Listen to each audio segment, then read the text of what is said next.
Okay, what are you gonna review today? Well, there's a Goofy ad here, which only means one thing. Skate 2. Haven't I already read this game? Free. It's gonna take a while to get this in.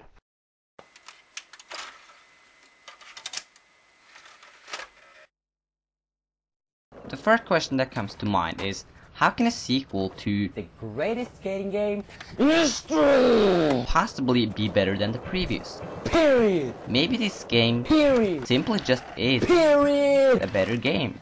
Let's start with the most important part of the skate games, the engine. Many people loved Skate 1 for its excellent skating engine and realistic physics, but it had a little bit limited moveset. So Skate 2 improved on that and gave you a huge variety of moves, but the physics weren't that realistic anymore, and many people didn't like that, while others thought it was a more fair challenge. It was hard to please anyone, but EA did come up with a great solution. In Skate 3, you can choose difficulties, where the hard difficulty makes everything a lot more realistic and pleases the fans of the first game. But I honestly find the hard difficulty to be frustrating because doing a good grind is almost impossible. Pushing is ridiculously slow and it's so easy to bail. I prefer playing on the normal mode, which is a little more like Skate 2. There's also an easy mode that allows you to jump higher, grind longer, and push faster, and it's much harder to bail. There's also a Tony Hawk mode with on-rail grinding engine, and you use A to jump. No, I'm just kidding. But there is an option of having an overhead camera angle, but I prefer the traditional below angle. With all these gameplay settings, the game can definitely please anyone. I find the bailing engine to be a lot better this time. When you fall off your skateboard, you don't always fall flat on your face. The character actually tries not to get hurt. The off-board walking is much better this time, because you can actually rotate the camera without moving your character. I love that. When it comes to skating controls, there's still a lot to say. You still have the flicky controls with second joystick to do flip tricks, and you still push with X in Goofy mode and A in regular mode. But I've seen so many people pushing the wrong way. And what's the wrong way? Well, if you push with the front foot instead of the back foot, that is called a Mungo push. It might not seem problematic in the game, but in real life, you'll notice something is wrong. When pushing Mungo, sorry, that didn't work. When pushing, damn it! Well, you get the idea. Push with the back foot. If you need to know how to play the game, you can enter the skate school with Coach Frank. He will teach you things like air grabs.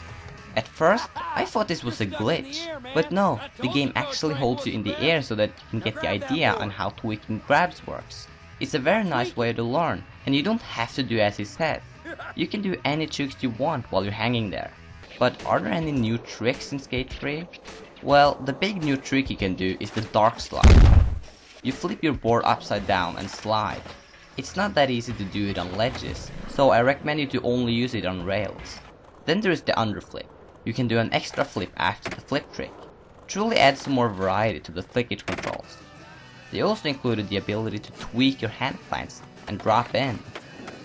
Just like that. Honestly, I would like to see some more new tricks, because that was what made Skate 2 an exciting sequel. But that doesn't seem to be the main focus in Skate 3. This time round, the gimmick is that you have your own skate team and do the challenges with other people. But I didn't find anyone to play, and there is no split screen option. Hey, can I play? No, there is no split screen, and if you come here one more time, I'm gonna take this controller and pop shove it up your ass! I just did the challenges alone. The AI can also control your teammates. Yes, go ahead, send me your hate mail. When you complete the challenge, you don't earn money that you spend on all kinds of stuff, but instead, your board sales go up. Yes, that's the goal of the game, to build a skate team and sell as many boards as possible. You don't use money to buy things. Instead, they get unlocked when you reach a specific number of board sales. And this makes playing the game and doing challenges a lot more rewarding than in previous skates. The game overall focuses more on skating than ever before. While Skate 2 had a very dark story in a city where skating was forbidden, Skate 3 takes you to a much more skate-happy place called Port Caraton. Everything is much brighter, and you can skate anywhere without all the non-skate security. The city is split up into 3 parts, which means you can't travel from one part of the city to the opposite side without loading screens. But on the bright side, there are a lot more bays and more variety in location themes. First, there is the university location. There are grinds and ledges everywhere, and a huge skate ramp park. Then there's the industrial location, a bit more dusty and old place, and there's the huge mountain. And last but not least, there's the downtown location. A traditional city, there are tons of roofs to skate on, and you can jump out into the traffic. I like how you can control where you land. Just like the first game, you can go into a free play mode. There are tons of characters to play as, including your trainer, Coach Frank. The game does a great job making a new and exciting place to skate around without ripping off Skate 2. As well as having a whole town to skate in, you get the ability to create and upload skate parks. I was going to talk about the spot editor this time, but the skate editor makes the spot editor look like a baby park. Not only is there a huge variety of ramps and rails to add, but you can make your own terrain like a building or a pool. It's funny to just experiment with what skatepark pieces fit with each other. It's simply incredible what you can build, and to me, the transition from spot editor to skatepark editor is the biggest change they have done in Skate 3. And one of the things that makes Skate 3's skatepark editor so much better than even the editor in Tony Hawk is that you get a much bigger location to build on.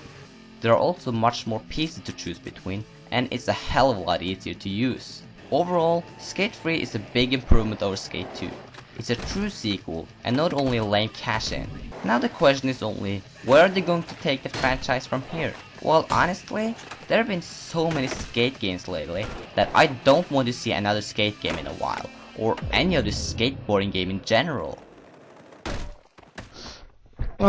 Really finally over. Let's take a look at the latest news.